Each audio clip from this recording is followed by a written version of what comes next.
Sesungguhnya Uzair adalah seorang hamba Allah yang saleh dan bijak. Uzair sendiri pernah menjadi tawanan pada masa Raja Bukhtanashar. Saat itu Uzair baru memasuki usia remaja, dan ketika ia telah berusia 40 tahun, Allah memberinya ilmu tentang hikmah. Tidak ada seorang pun yang paling hafal dan paling mengerti tentang kandungan kitab Taurat selain dari Uzair. Ia juga pernah disebut-sebut namanya bersama para nabi, tetapi kemudian Allah menghapus namanya dari deretan para nabi ketika ia bertanya tentang takdir kepada Allah.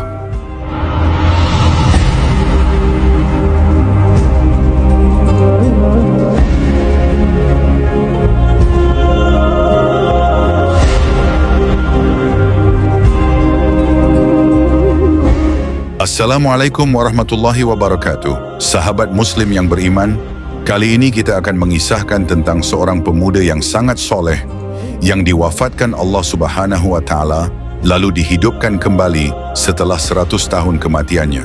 Sebagaimana sedia kala, Allah telah memperlihatkan kepada pemuda tersebut bagaimana cara Allah menghidupkan kembali manusia yang telah tinggal tulang belulang di hadapannya. Lalu bagaimana kisahnya? Simak terus videonya. Dan terima kasih bagi yang sudah subscribe. Semoga kisah ini dapat bermanfaat buat kita semua. Amin ya rabbal alamin. Ishaq bin Bishr telah meriwayatkan suatu hadis dari Sa'id, dari Abu Arubah, dari Qatadah, dari Al-Hasan, dari Abdullah bin Salam. Sesungguhnya Uzair adalah seorang hamba Allah yang diwafatkan oleh Allah selama 100 tahun lalu, ia dihidupkan kembali. Hafiz Abul Qasim bin Asakir berkata bahwa namanya adalah Uzair bin Jarwah. Ada pula yang mengatakan bahwa namanya adalah Uzair bin Surai bin Adiyah bin Ayub bin Darzana bin Arya bin Taqiyah bin Usbu'ah bin Fanhash bin Al-Azir bin Harun bin Imran. Ada pula yang berpendapat bahwa namanya adalah Uzair bin Sarukha. Di dalam berbagai atsar disebutkan bahwa makam Uzair berada di Damaskus. Ia juga meriwayatkan melalui jalur periwayatan Abul Qasim Al-Baghawi dari Daud, dari Amr, dari Hibban bin Ali, dari Muhammad bin Karib, dari ayahnya, dari Ibnu Abbas sebagai hadis marfu. Aku tidak melihat apakah Uzair itu dibaiat atau tidak. Aku juga tidak mengetahui apakah Uzair itu seorang nabi atau tidak. Kemudian ia juga meriwayatkan hadis tersebut dari hadis Mu'ammil bin Hasan, dari Muhammad bin Ishaq As-Sajzi, dari Abdul Razak, dari Ma'mar, dari Ibnu Abi Dhi'b, dari Sa'id Al-Makbari, dari Abu Hurairah yang berkedudukan sama dengan hadis marfu'. Hadis tersebut juga diriwayatkan melalui jalur periwayatan Ishaq bin Bishr, namun ia berkedudukan sebagai perawi yang matruk yang ditinggalkan periwayatannya. Dari Juwaibir dan Muqatil, dari Adh-Dhahak, dari Ibnu Abbas, wallahu alam. Sahabat kaum muslimin yang beriman, lalu bagaimana kisah seputar Uzair dan awal kisahnya? Mari simak videonya. Pada suatu hari, ia keluar menuju daerah asalnya. Ketika telah sampai dengan menaiki keledainya di tengah hari, ia mendekati sebuah bangunan yang sudah rusak. Lalu ia merasakan kepanasan akibat sinar matahari di tengah hari. Kemudian ia segera turun dari keledainya dengan membawa sejenis kantung yang berisi buah tin dan satu kantung lagi yang berisi buah anggur. Lalu ia berhenti di dalam naungan bangunan yang sudah rusak parah itu. Selanjutnya, ia segera mengeluarkan satu kantung yang dibawanya. Kemudian ia memeras anggur pada satu bejana yang dibawanya. La juga mengeluarkan roti kering untuk dimasukkan ke dalam bejana yang berisi perasan anggur itu. Lalu ia celup roti itu ke dalam perasan anggur. Kemudian ia memakannya. Setelah makan dan minum, ia bersandar sambil menjulurkan kedua kakinya ke dinding. La melihat atap gedung itu dan melihat apa yang ada di dalamnya yang tampak berantakan. Penghuninya telah hancur binasa. Ia melihat tulang belulang dan tengkorak yang sudah hancur berserakan. Selanjutnya ia berkata, bagaimana Allah menghidupkan kembali negeri ini setelah hancur? Sesungguhnya, Uzair sedikit pun tidak meragukan bahwa Allah akan menghidupkan negeri itu. Akan tetapi, jika ia berkata seperti itu karena kekaguman dan keheranannya, lalu Allah mengutus malaikat maut untuk mencabut ruh Uzair dan mewafatkannya selama 100 tahun. Kemudian setelah 100 tahun telah berlalu, dan selama itu pula tentu telah terjadi berbagai macam peristiwa dan kejadian di kalangan Bani Israel.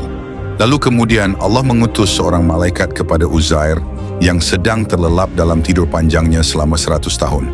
Kemudian malaikat itu menormalkan kembali hatinya sehingga dapat berfungsi seperti semula. Malaikat juga menormalkan kembali kedua matanya sehingga Uzair dapat melihat secara jelas seperti sebelumnya. Dengan demikian, Uzair dapat melihat dengan akal sehatnya bagaimana Allah dapat menghidupkan kembali dengan mudah orang yang sudah mati. Selanjutnya, malaikat itu menyusun dan merakit kerangkanya, sementara ia dapat melihatnya dengan jelas dan nyata. Uzair melihat bagaimana daging-dagingnya membungkus tulang belulangnya. Begitu pula kulit dan rambutnya yang menempel di tempatnya masing-masing. Kemudian ditiupkan ruh kehidupan padanya, sehingga semuanya menjadi hidup. Ia dapat melihat dan berpikir.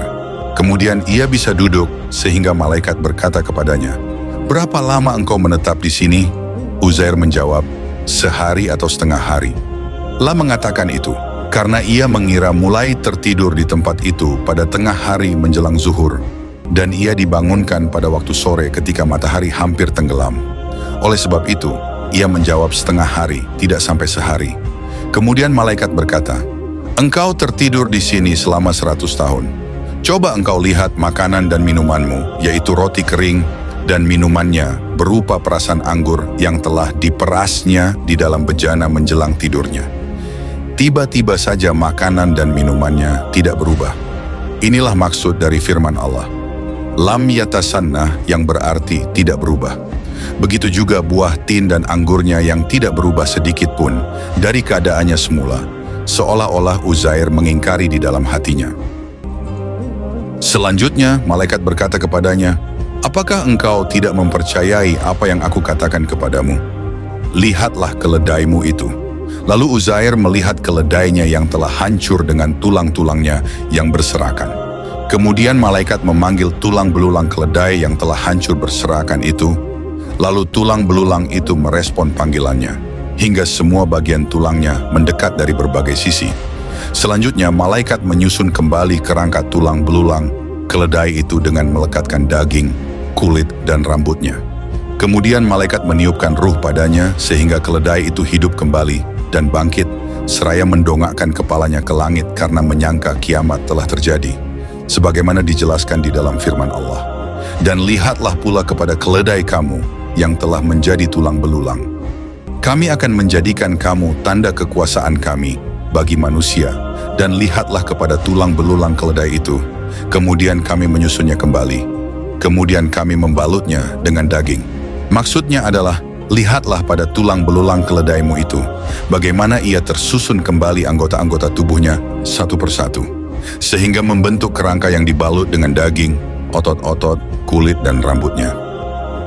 Selanjutnya Allah berfirman, lalu ketika telah nyata kepadanya bagaimana Allah menghidupkan yang telah mati, ia pun berkata, "Saya yakin bahwa Allah Maha Kuasa atas segala sesuatu." QS Al-Baqarah 259. Maksudnya, Allah Maha berkuasa untuk menghidupkan kembali makhluk-makhluk yang telah mati, dan Dia Maha berkuasa atas segala sesuatu. Setelah melihat keajaiban itu, Uzair ingin segera kembali ke rumahnya. Uzair segera menaiki keledainya menuju tempatnya semula. Ia hampir-hampir tidak mempercayai terhadap orang-orang yang dilihatnya. Begitu pula dengan tempat tinggalnya semula. Dengan penuh keraguan, Uzair terus mencari rumah tempat tinggalnya, sehingga ia sampai kepadanya. Akhirnya ia menjumpai seorang wanita yang sudah sangat tua renta, yang samar-samar masih dikenalinya. Wanita itu kini telah berumur 120 tahun, karena ketika Uzair meninggalkannya, wanita itu baru berumur 20 tahun. Wanita itu masih mengenali Uzair. Lalu Uzair bertanya kepada wanita itu, "Apakah benar ini rumahnya Uzair?" Wanita itu menjawab, "Ya, benar, ini rumahnya Uzair." Kemudian wanita itu menangis seraya berkata, "Aku tidak menjumpai seorang pun yang telah bertahun-tahun masih mengingat Uzair, karena orang-orang telah melupakan dirinya." Uzair berkata, "Aku ini adalah Uzair. Allah telah mewafatkan aku selama 100 tahun, lalu Dia menghidupkan aku lagi."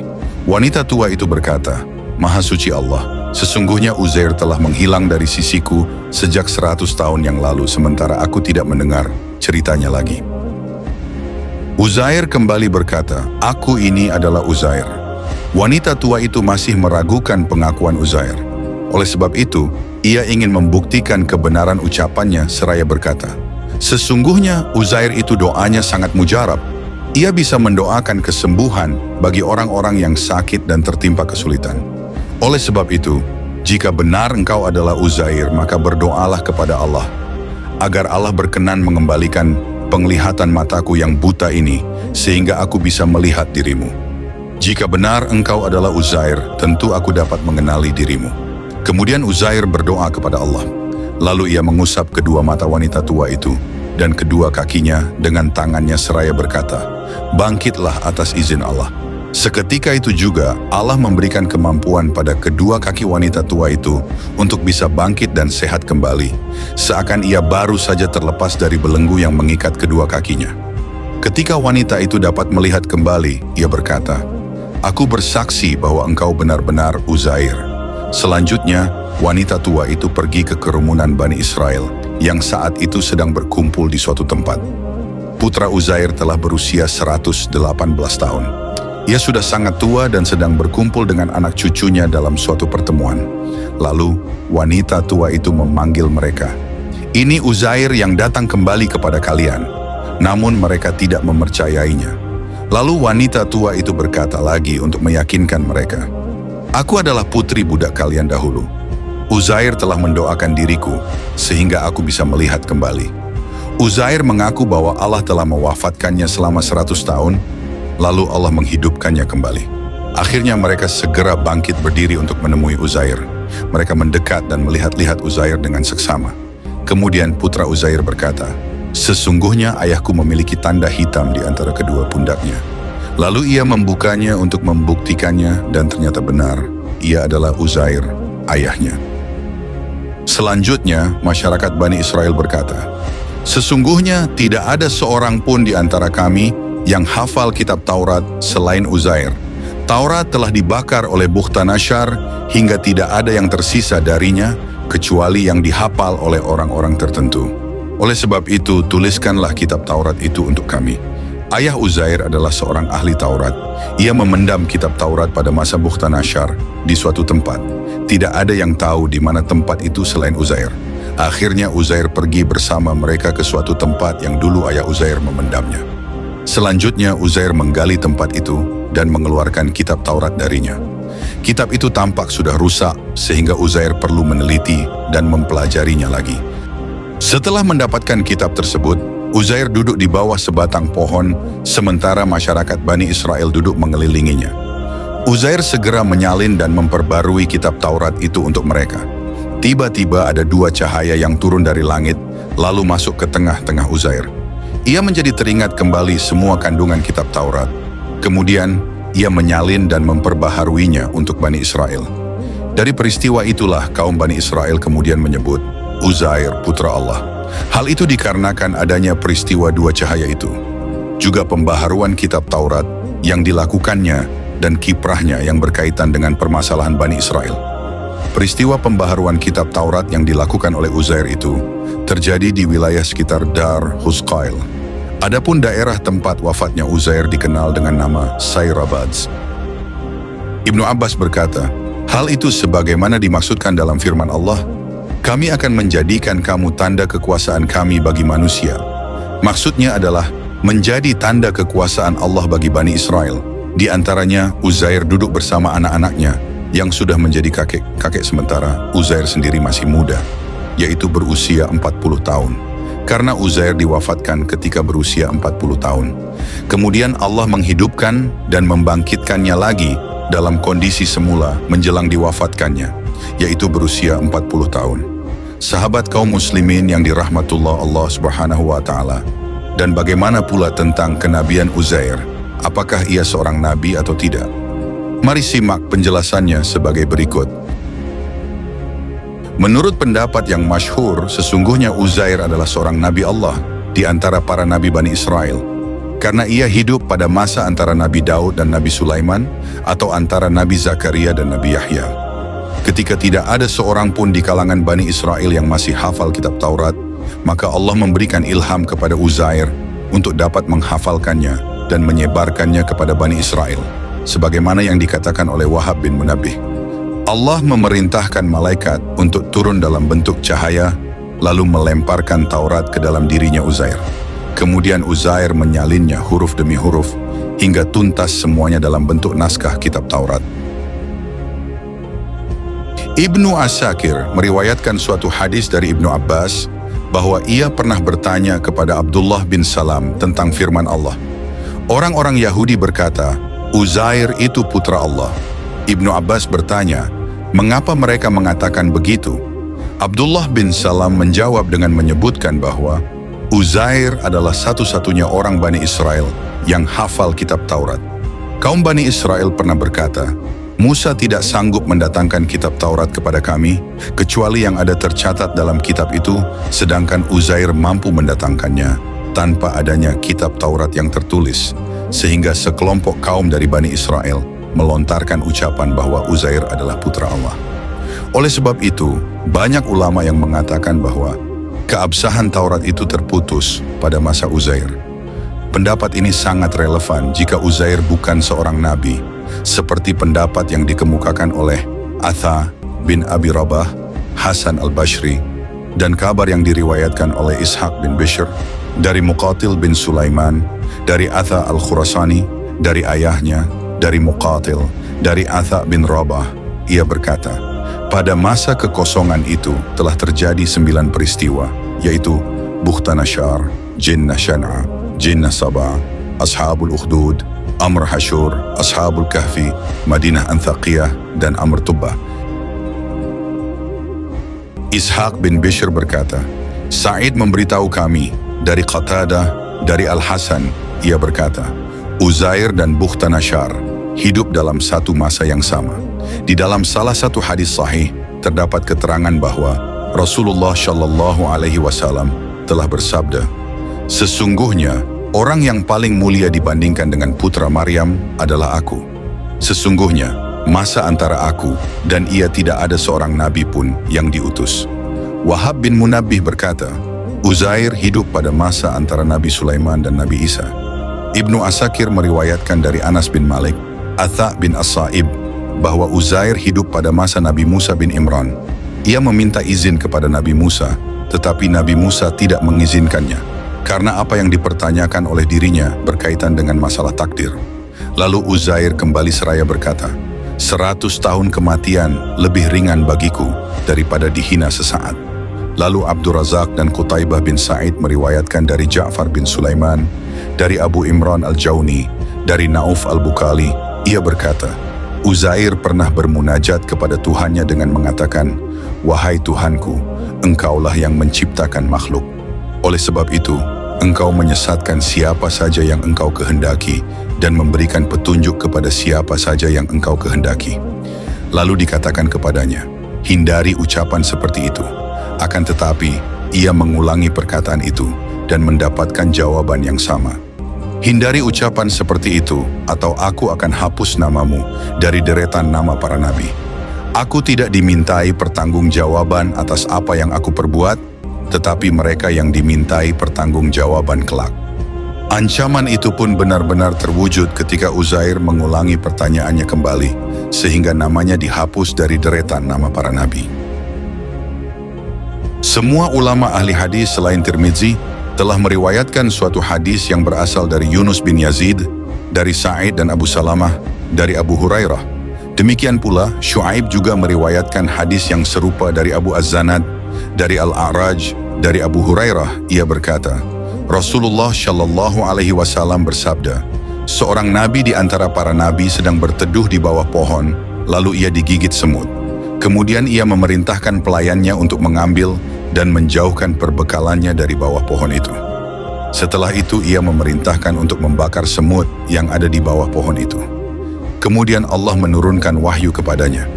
Tunggu sebentar, bukankah itu hanyalah seekor semut? Lalu Ishaq bin Bishr meriwayatkan dari Ibnu Juraij, dari Abdul Wahab bin Mujahid, dari ayahnya. Sesungguhnya ia yang dimaksud adalah Uzair. Begitu juga menurut riwayat yang berasal dari Ibnu Abbas dan Hasan al-Bashri. Sesungguhnya ia adalah Uzair. Wallahu alam. Terima kasih sudah menonton.